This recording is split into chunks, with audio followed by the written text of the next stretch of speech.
Hello, everybody. I am Markos Moulitsas. I am the founder of Daily Kos, and this is our new weekly show about politics. We call it Daily Kos' The Brief. I am your co-host along with Kerry Eleveld. She is a senior political writer at Daily Kos, was once in the press room in the White House, just all around political, amazing person. Thank you so much for joining us. We are going to be talking today about the state of the presidential election, what everybody wants to talk about. We got a debate coming up.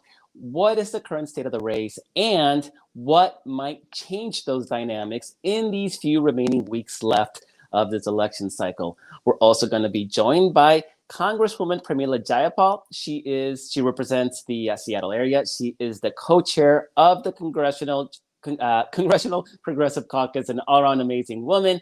And we're also going to be joined by Matt Hildreth. He's the executive director of ruralorganizing.org. He's going to be talking about why rural votes matter, even if you might not care about rural voters.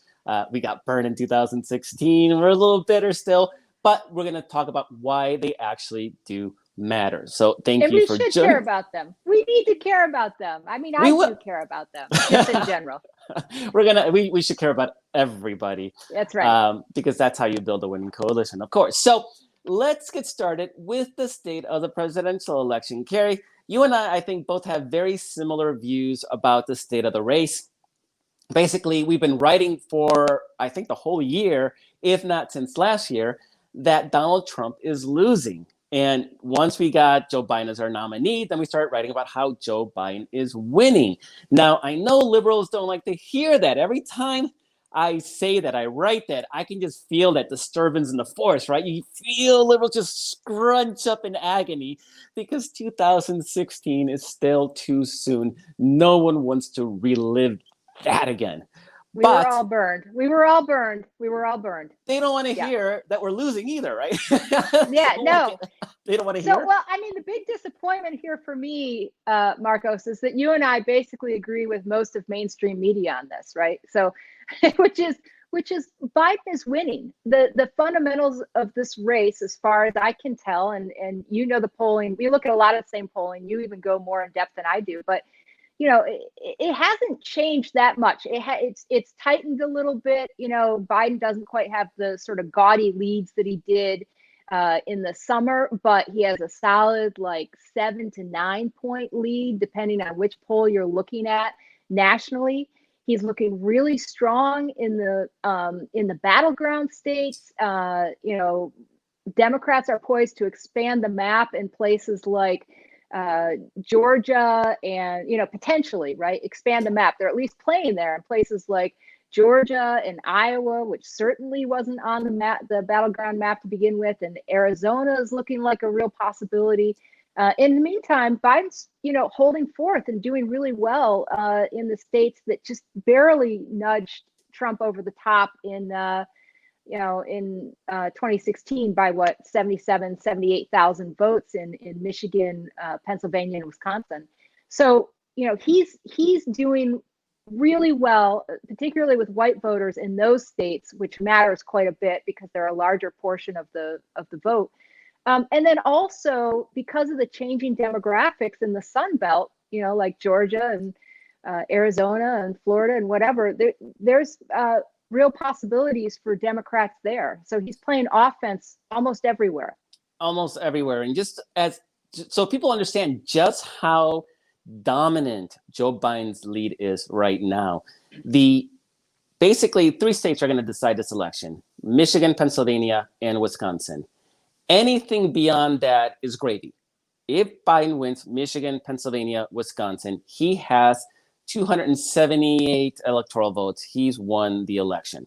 So in all 3 of those states, Joe Biden right now has a lead of 7 points or bigger. And in fact, we're seeing new polling come out. Pennsylvania came out yesterday. Quinnipiac, or maybe it was last night, had Biden up by 9. And that's with a likely voter screen, right? So put it this way. Biden is closer to Trump in places like South Carolina, Montana, Alaska, and Texas than Trump is to Biden in Wisconsin, Pennsylvania, and Michigan. So it's really hard to see how Biden blows this at this point. And the question doesn't become it's no longer is Biden going to win? It's how can we maximize the margin of victory so that we can pull in House seats and Senate seats that are right on the margin in places like Kansas and South Carolina and Montana, Alaska. Not that we're going to win those states, and maybe we will. Maybe we will pull off Alaska, which may be the sleeper state of the cycle. The question is, can we make it close enough? Is the margin closing? And Kerry, you talked about white voters, and I think particularly what we've seen is suburban white women have driven a big part of that change, correct? Well, absolutely. And that is a continuation. That's not new this cycle, of course, because that's what delivered 41, totally historic 41 38 seats. Yeah, 38 of the 41 seats were suburban seats that right, the 38 the House of the 41 that the Democrats picked up in the House last cycle. Suburban seats, and that's what drove that totally historic win, which on election night, we should remember this. We need to remember this, right? On election night, pundits were like, I don't know, it wasn't really a blue wave, it was just sort of a little bit of a bump or whatever they were saying. They were dead wrong, right? Because we didn't know the extent of the wave, which was pretty amazing on election night. And within the next few days, it became very clear that 41 seats was the most seats we'd won since the 70s. So that was a huge night, and we have to remember that on election night too. That it may not be entirely clear all that's happened on election night. I'm personally hoping against hope that we have something definitive on the presidential race, but we might not. And given how many mail-in ballots there are and what the hurdles are to counting them and all that, we may very well be waiting for several days to have something really decisive. So voters should not be surprised about that. No one in the American public should be surprised if that happens. Yeah. Now, sorry. No. Sorry. I just got on my soapbox. A lot of people. This is our soapbox. This is literally, maybe not literally, but it is our virtual soapbox.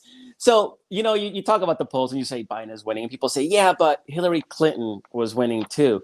And I think it's important for people to realize that Hillary was only winning by 2-3 points in those national polls, and she won the election by 2 points, right? So the national polling was actually accurate.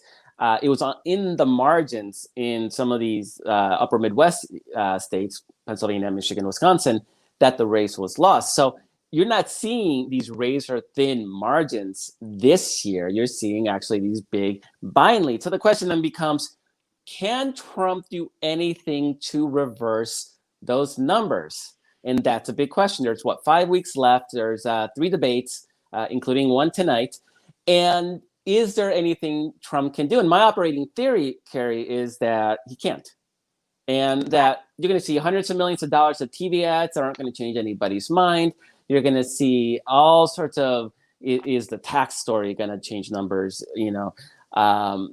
Whatever other scandals come out, because there's like another 10 on tap for the next 10 days, right? I mean, We're talking about Donald Trump. For the last 3 weeks, he's been battling nothing but bad news, right? First it was his insult to people who serve in the military, and then it was him admitting on tape to Bob Woodward that he just decided not to tell the American people how dangerous this pandemic was going to be, and then you have the tax story come out. But I beyond those stories, which of course are hard to predict. Except that they will come, right? We can predict that they will come. We just don't know exactly what they're going to be on. But I agree with you that his ability to sort of change the dynamic at this point is almost impossible, because he so needs the adulation of and praise of his voters, and they so need to hear him, do things like lock her up and all this crazy stuff that he spews. Sometimes you get to certain portions of a stump speech and you still wonder if Hillary Clinton is running, and but he needs that adulation, and there's no way for him to be that guy, which he needs to be because he needs to feed his ego, and then also appeal to these, sort of white suburban voters in particular, and not to overemphasize them over people of color, but people of color, and particularly female people of color, are like the Democratic bases. They're the Democrats' most loyal voting and they're base. fired up, and every indication is they're going to vote in record numbers. They are in formation, as Joy Reid said from MSNBC. They are in formation for this ticket. And I was like, that is exactly right. So, I just don't think that Trump personally has any ability to shift this on his own as a candidate. And he also now doesn't have the financial resources for his campaign to go and try to micro-target, or I mean, they're going to cause a bunch of misinformation, disinformation. They're going to spew a bunch of that digitally, but they can't make up for him in terms of TV advertising, right? They can't clean up what his message is by just dominating the airwaves, because they're broke, which you know about and have written about. So the fact that Donald Trump is unpopular, and he's been steadily unpopular the entirety of his presidential term, it's not a disqualifier. It does not prevent a candidate from winning re-election. We saw this in 2004 with George W. Bush, who was supremely unpopular because of the Iraq War, for messing that up.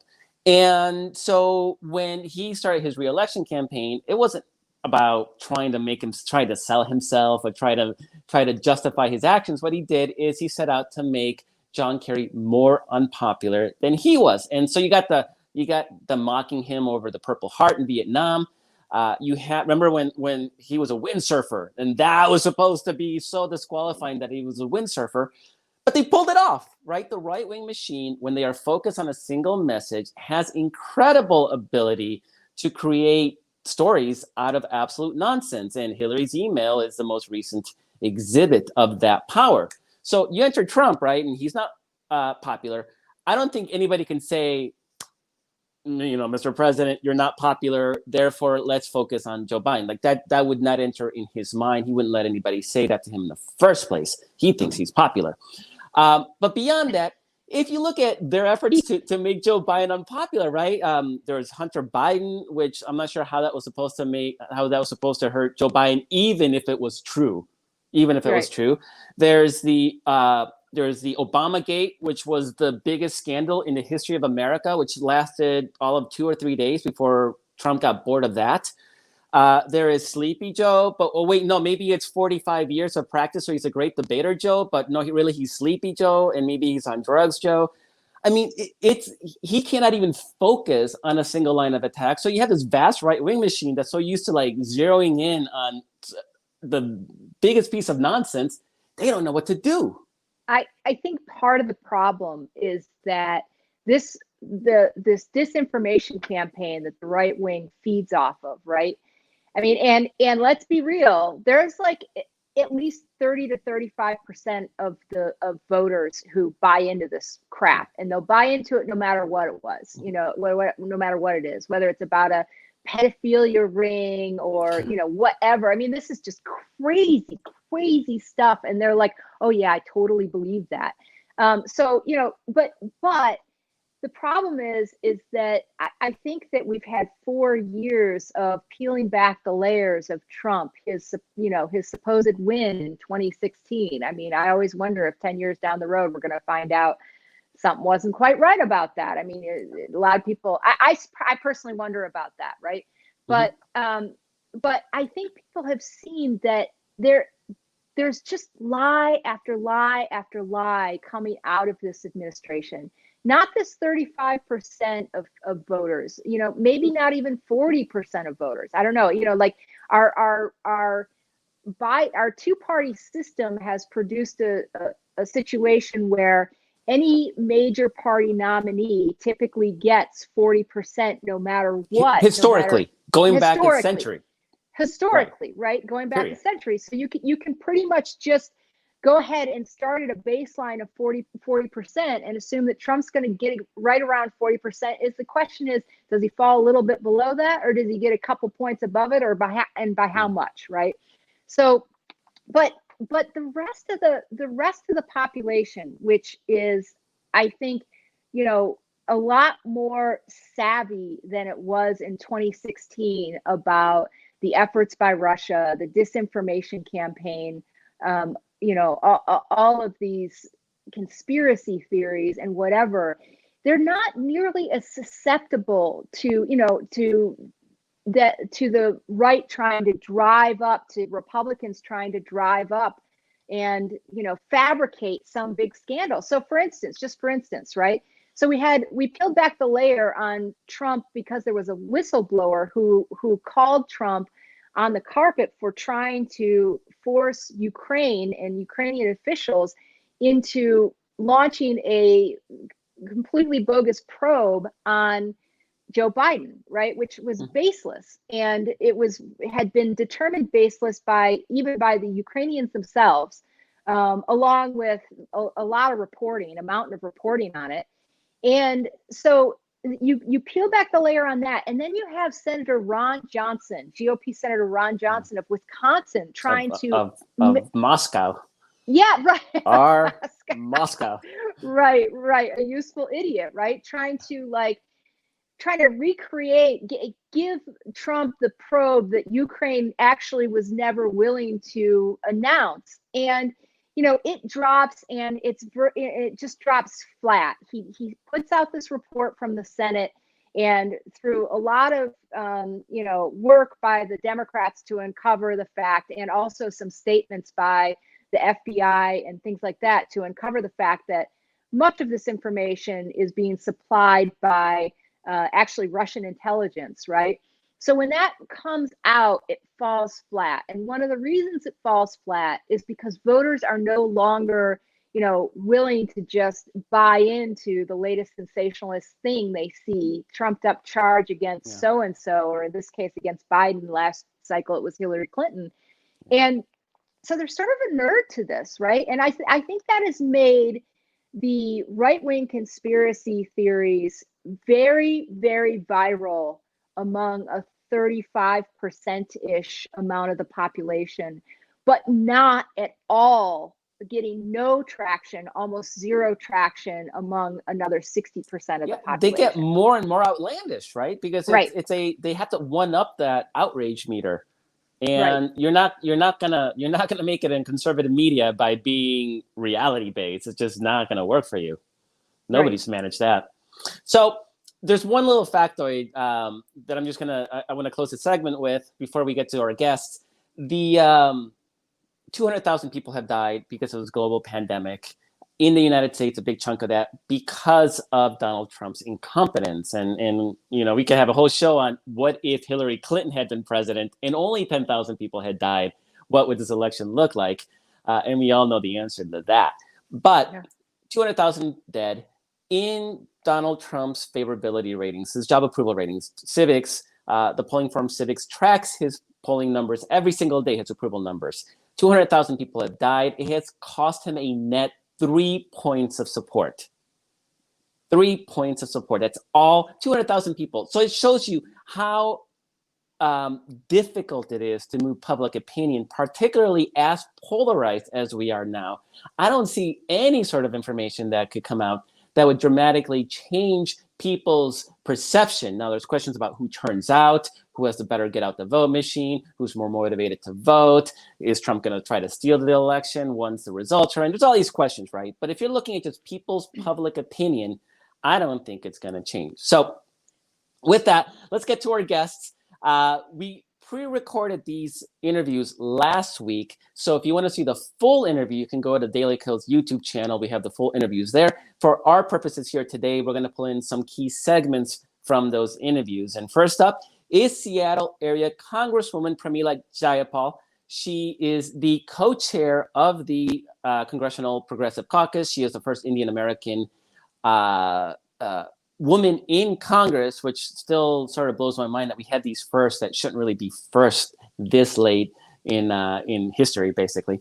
So when we talked to her last week, it was there's always so much happening, right? At the time, we wanted to really kind of focus on something substantive. So we talked about climate change. that is obviously very salient since here in California we're burning. The whole West Coast is burning. You had Iowa. We're Yeah, both based in California, yeah. so we've seen in Northern California. So we've seen a lot of this, the smoke and the fires, and we've been watching it burn up through Oregon and Washington too. So anyway, go Right. ahead. You have Sorry. the hurricanes in the Gulf. You have Iowa having these 100-year floods that are happening like every year. Yeah. These are not 100-year floods anymore. These are seasonal, I guess. So anyway, we talked to the Congresswoman about climate change. And the question I had was that obviously progressives got really excited about the Green New Deal and have been pushing Democrats to adopt the Green New Deal. And Joe Biden was asked about the Green New Deal at a CNN town hall about a week or two ago. And Joe Biden said, no, I haven't signed on to the Green New Deal. I have my own climate plan. So we asked Congresswoman Jayapal why progressives should get excited about Joe Biden's climate plan. So let's go to the tape. Joe Biden does have one of the most progressive plans that a presidential campaign has put forward in a long time. And that is in part thanks to the Biden-Sanders Unity Task Force. His plan says we're going to get to 100% renewable energy by 2050. That is not as quickly as some of us would like. But he also says an emissions-free power sector by 2035. That was something that Alexandria Ocasio-Cortez and others helped negotiate as part of the Biden-Sanders Unity Task Force on climate.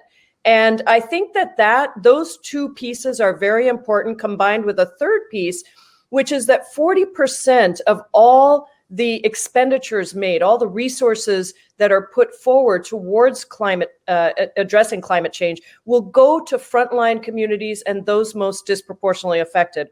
Markos, as you know, the burden of climate change is falling on Black and Brown and Indigenous people here in the United States and across the country. And we need to know that attacking climate change is actually bringing about climate justice. So jobs, justice, and decarbonization are sort of the three elements. And the Biden plan, while of course doesn't go as far as some of us would like to see, is absolutely a giant step in the right direction. And let's just be clear. Our two choices here are Joe Biden and Donald Trump. And Donald Trump has made it clear that he is going to do everything possible to not address climate change and, in fact, to take us backwards. So we are excited about what we've gotten, but we're never going to stop pushing for, even faster action as we move forward. And, I just want to remind people that when John McCain was running for president quite some time ago, he actually had a very aggressive climate plan. And then the fossil fuel lobbyists got in the way and all of a sudden convinced the Republican Party to act like climate change wasn't real, that the science wasn't real. And unfortunately, that has happened in our party as well with Democrats. We've had not enough energy, no pun intended, directed at really taking on those fossil fuel companies and at the same time creating a sensibility where workers who are working in the fossil fuel industry, those are good union jobs, but they're just in a terrible industry. We have got to figure out also how to transition those jobs to good union jobs in the renewable energy sector, but also in the places where those jobs need to be replaced. And that's one of the hardest things that we have found here in Washington State is how do you not just replace the number of jobs, but how do you get jobs in the right places? I think that the wildfires, and I'm sitting here in Seattle, Washington, the smoke was just horrendous, as you know, California, Oregon. And then, as you said, the flooding, which already had brought some Republicans on board in the South. I think that has created the beginnings, not the end, but the beginnings of a tipping point where it is just clear that we do not have time left. We actually didn't have time left 10 years ago. And we've got to do everything we can as quickly as we can. And hopefully both Democrats and Republicans are ready to take that kind of bold action in the face of all the money that's going to come to try to stop us.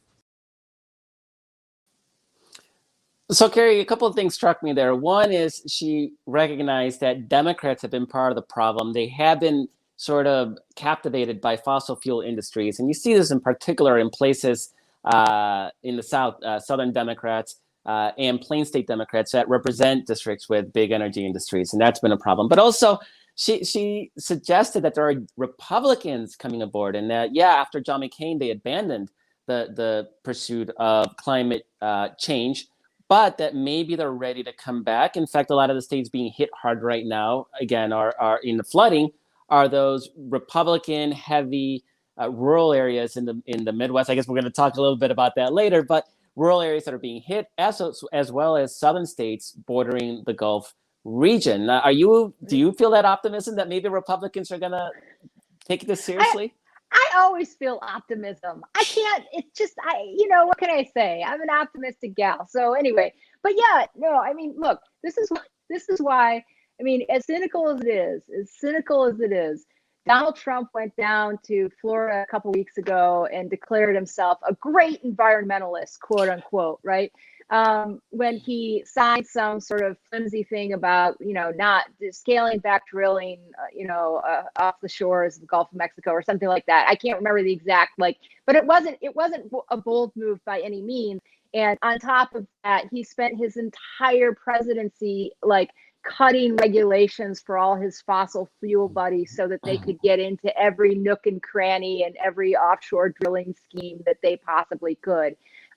But this was popular in Florida, which we know is, Florida is always, in terms of, it's a heartbreaker many, many years, every year for Democrats, but it's always right on the margins, right? It's always right on the margins. And the fact that he thought, and his campaign thought, it was a good idea for him to go down and lie to Floridians and the rest of the nation about the fact that he's the preposterous notion that he's a great environmentalist is a piece of what, the representative is talking about there, right? And I do think what happens is that eventually the reality of what's happening in people's day-to-day lives overcomes what the bunch of BS they're being sold by the Republican Party, and that is, I think that is starting to happen in some of those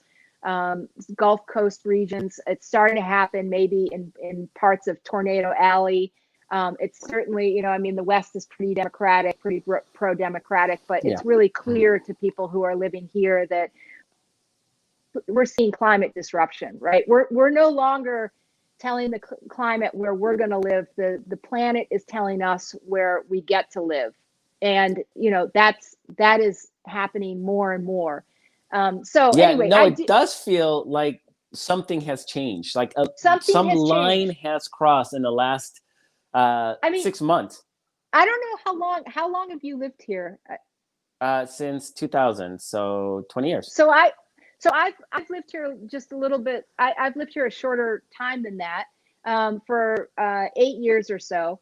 And in that 8 years, the last 3 years of smoke issues dealing with the fires and whatever have just gone up exponentially. The fires, fortunately, we haven't confronted a fire, but many regions close to us, many locales close to us have.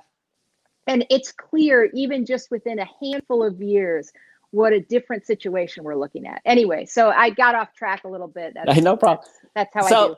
One of the things we talked about with the Congresswoman, I'll let you be a little more optimistic. I'm very pessimistic about Republicans, at least in their current version of Republicanism. So I agree with you. I'm talking a little bit down the line. And people. The problem is, right. The problem is that we don't have time to spare. Right. We just don't have time to spare. So sorry, go ahead, please. Yeah, no, I think there's more urgency. But one of the things that I enjoyed talking to Congresswoman about was she was elected in 2016, got into office in 2017 in a Republican House in the minority, and then in 2018 Democrats won her wave year, and then she's been in the majority for the last 2 years. So she's gotten a good taste of the before and after. And so we asked her about that. So let's hear her answer.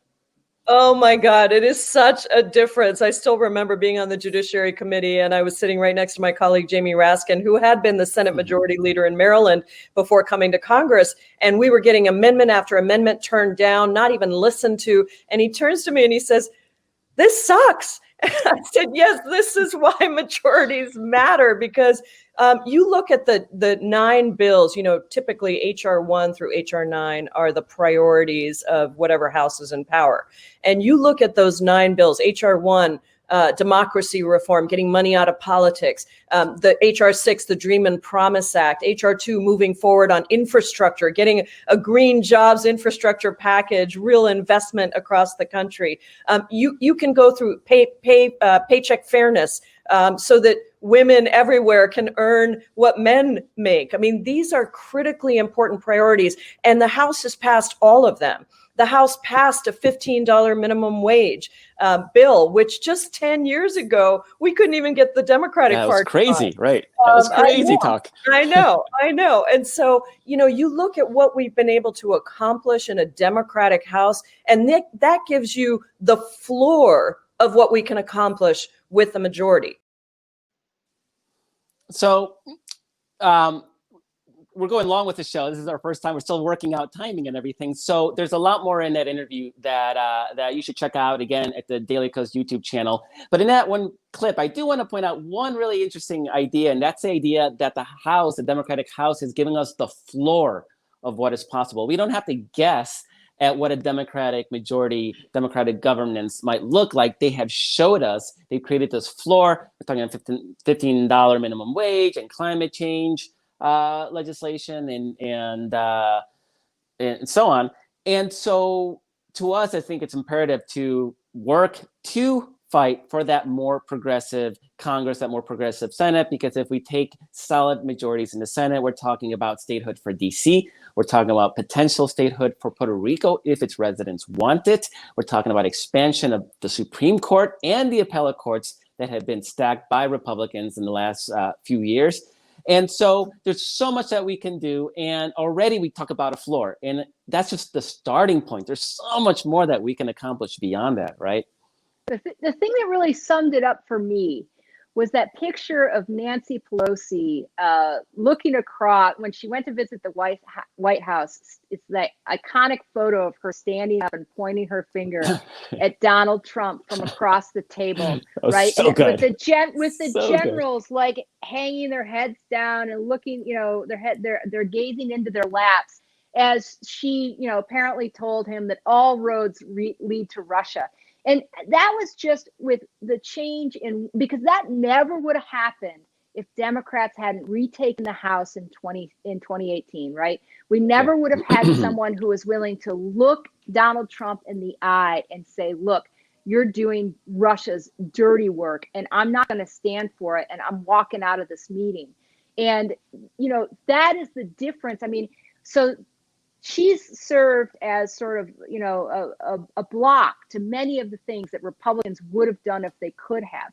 Now we have the opportunity to get the rest of the job done, which is to take back the White House and hopefully take back the Senate, and then not just be a block to the terrible things that Republicans are trying to do, but to actually push forward these progressive issues, this floor, as you're talking about, of issues, right? So definitely encourage everybody to check out the full interview, because we're leaving so much on the cutting room floor, unfortunately. But Kerry, Democrats obviously win urban areas with huge margins. We're making huge strides in the suburbs. They're becoming more and more Democratic. Rural areas are all rural areas, right? That's tough, right? And if you look at where Donald Trump got his margins in 2016, it was in rural America. You talked to somebody whose job it is to try to do something about. Can you tell us a little bit about that? Yeah, so as you know, I've kept an eye on rural America and trying to make sure that, see if Donald Trump's, terrible policies, particularly with the trade war and the tariffs, the escalating tariffs, started to cut into some of his support in those areas, in small towns and rural communities, and see if some of those voters would become available to Democrats. So I put the question to Matt Hildreth, who's the executive director of ruralorganizing.org. And they're an organization that works to bring a progressive message and policies to these small towns and rural areas. And he said one of the things his organization has been doing is been trying to re-engage some of these Obama voters who voted in 2012 for Obama, voted for him in 2016, but then, in 2008 and 2012, but then sat out 2016 and didn't vote. And they've done some extensive polling on this group of people, particularly in rural areas. 7,000 voters in states like Alaska, Georgia, Iowa, Kansas, Maine, Montana, North Carolina. There are a lot of Senate races there. Yeah, exactly. A lot of Senate races, and also Wisconsin, which doesn't have a Senate race, but is obviously a key battleground state. So let's take a listen to what Matt had to say about these voters. The voters that I'm really interested in are those Obama no-show voters, or the people that voted for Obama in 2008 and 2012 and then didn't show up in 2016. And I think there's a big misconception out there that rural voters rejected Obama. Actually, rural voters were an important piece of the Obama coalition. And so I think that that we do need to be keeping an eye towards those voters that decided to stay home, and didn't feel like there was a Democratic candidate for them, or maybe they thought they didn't need to vote because they thought the election was already decided. So I think that's a really important piece of it as well. I do think that there's more things that progressives could do to be persuasive for rural voters, but I think this election especially, we have to be turning out the base. Well, sir, that makes sense, though. So if you're trying to re-energize, particularly this group of people that were into Obama, voted for Obama, and then sat out in 2016, right? What do you think are the issues that are sort of most important to this group of voters that really does sort of engage them and bring them back into the fold? Have you had any success thinking about that? Oh, absolutely. We've done extensive polling all this last year. We did a sample size of over 7,000 Senate battleground voters in rural areas. And far and away, the number one issue right now is COVID. I think there's a misconception in the media that rural people aren't concerned about COVID. They're very much concerned about COVID. And actually, they're much more concerned about COVID spreading at schools and universities than the economic impact from the shutdowns. And I think those state house protests really were effective at convincing the media that rural people were with Donald Trump on COVID. They're not. And also on healthcare. We see this across, all demographics, but especially in rural areas, people are concerned about healthcare. I think that's something we have to really look at with the Supreme Court situation that we're looking at now, that, their healthcare is on the ballot. And we know that in the states where they expanded Medicaid, more rural hospitals were able to stay open. So I think those two issues are the primary place for us to maybe win over some people that aren't used to voting for Democrats. But also, I think another thing that we really have to be focused on is antitrust, breaking up monopolies. We see that in small towns and rural communities across the country, whether we're talking about dollar stores or Walmart or the agricultural industry. That corporate consolidation is really hurting small towns and rural areas. And rural voters know that. And in fact, some of the things they like most about Donald Trump is his anti-corporate, his anti-corruption rhetoric. And I think sometimes they're actually not hearing that from Democrats. So some pretty interesting stuff there. I know you're, I see that quizzical look on your face. So it's a huge tell. None of that is offensive to any progressives. Well, None of that. That's the point. That's the point. And I think part of what's interesting there is, gosh, it turns out COVID is like a number one issue for rural voters. Whoa, there you go. It seems COVID is the only basic, thing, right? Right. It's the only thing that has moved numbers, and maybe only 3 points. But again, so many of these races are going to be razor thin that we need every point we can claw back across the entire electorate, including rural areas that we're going to lose otherwise, correct? Yeah. So one of the interesting things is that Hildreth told me was that, their motto, which doesn't sound particularly inspiring, but I'm going to give it a little context, is lose less. Okay. So their organizing motto in rural communities is lose less. And the point is not, not don't get out there and try. The point is to have a realistic goal, which is we're not going to get out there and be able to like get in majorities of rural voters right now at this particular stage in our political environment to vote Democratic. But if we can work on the margins, which because the messaging is that the issues are there, right? The issues of surrounding healthcare are there. In places where states that haven't expanded, didn't do the Medicare expansion that was offered by Obamacare, right? More rural hospitals have closed in those areas, so rural voters are very aware of this. Anyway, these are some issues that are right for Democrats to really press forward on, because that's what we stand for. I mean, that's a big part of our agenda, right?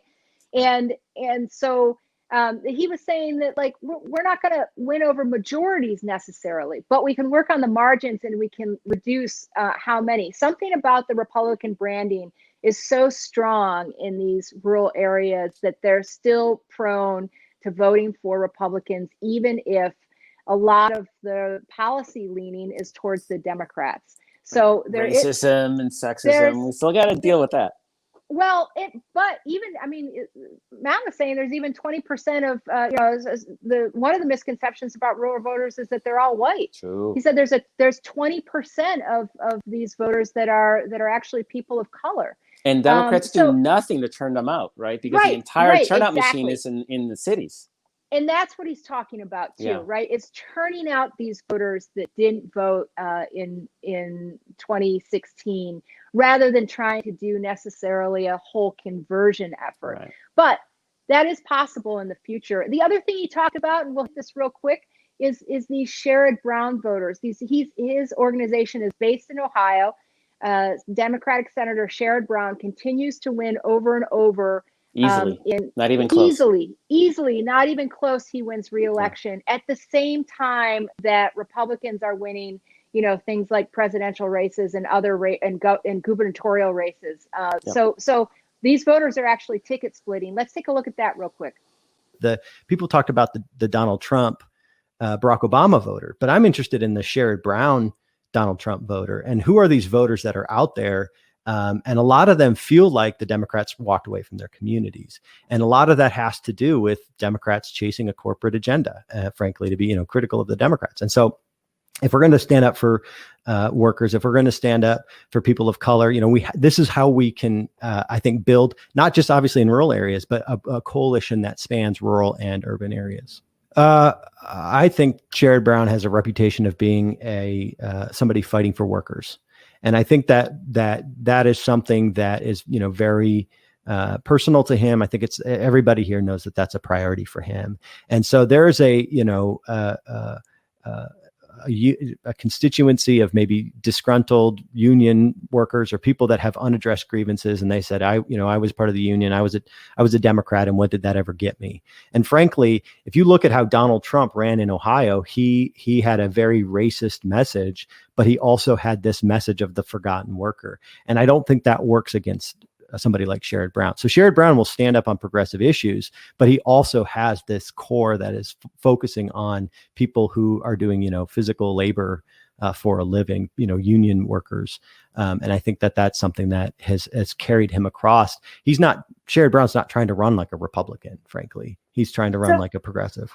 Yeah, at the beginning of the year, I said there's Joe from Scranton and then there's Joe from DC, and depending on which Joe shows up, I think could have a lot to do with the outcome of the election. I will say the comment that you just mentioned, the comment about not having an Ivy League education, hit me as like very effective with this demographic. I mean, it's kind of like, are we the party of the working people or not? And the working class is the most diverse class in America. And I think that having that message, that race class narrative that incorporates that working class identity is really effective. And I have seen that more from Joe Biden than maybe I would have expected at the beginning of the year. And I think that's been effective. And I think the next step then is carrying that sort of sentiment into an actual agenda. That's why one of the things that we're really pushing at ruralorganizing.org is this Office of Rural Prosperity. We want a national Office of Rural Prosperity like Governor Kelly has put in Kansas. And I think that if we can tie that sort of working class identity, working class sentiments with an actual agenda that people can see themselves in, I think that's where we're going to really have success. So we don't have a lot of time left, and we need to wrap this out here pretty soon. But he's right. Joe Biden is using that. He's explicitly using that message, right? He's Joe from Scranton as opposed to Donald Trump from Wall Right. I Street. like to call it the Trump, you can take your golden toilet and shove it, sort of exactly like that message from and of course I'm paraphrasing. That's not what Biden says, but anyway, he should, right. So, and I mean, it fits in perfectly with the whole tax thing and everything. But anyway, go ahead. Sorry. So, yeah, but I was going to say, I'm not sure Hillary didn't talk about that, right? So I still think that there are some undercurrents of racism, sexism that are at play in a lot of America. But having a white man who is talking about these economic themes at the top of the Democratic ticket seems to have realigned Pennsylvania, Michigan, and Wisconsin where they were originally, which is a pretty solid Democratic majority. And so I'm not happy about what that says about where America is right now. Where are you on that? Do you agree or disagree? Well, no, I agree. I mean, it should, right. The messenger shouldn't matter, but it does. I mean, that is the bottom line. And I don't think it hurts, of course, that Joe Biden was actually born in Scranton, right? That does give him some cred, and I think that helps. I mean, interestingly, I'm pretty sure Hillary Clinton, was she born in Chicago? She was a Midwesterner originally. Yes, I believe Chicago. She either grew up there or she was born there. It's funny how you learn these things and then they escape you like years later. But anyway, you learn an entire biography and then a few years later it's like, woof, it's gone. Yeah, we can't look up Wikipedia in the middle of this podcast. But the point is that I do think that gives him some Midwestern cred, and he talks about it a lot. It's not something that Hillary Clinton talked about all that much. And I think that in terms of his messaging and him being the messenger feels authentic. And I think authenticity is worth a heck of a lot for voters, right? For some reason, a lot of voters, and it may have just been pure sexism, it may have been whatever, but a lot of voters didn't feel that they felt that authenticity from Hillary Clinton. I felt it fine. I thought she was very authentic about wanting to do good and being a good public servant. But this authenticity is very important, especially in this election where where Donald Trump is going to spew a million lies, especially tonight at the debates. So anyway, I think that's working well for him. With that, we're going to wrap up. Thank you so much for joining us. You can subscribe to the Daily Kos channel on YouTube. We're going to be broadcasting every Tuesday, at least through the end of the year, hopefully moving on forward beyond that. And again, thank you so much. This is Daily Kos' weekly show, The Brief. I am Markos Moulitsas with Kerry Eleveld. See you next week.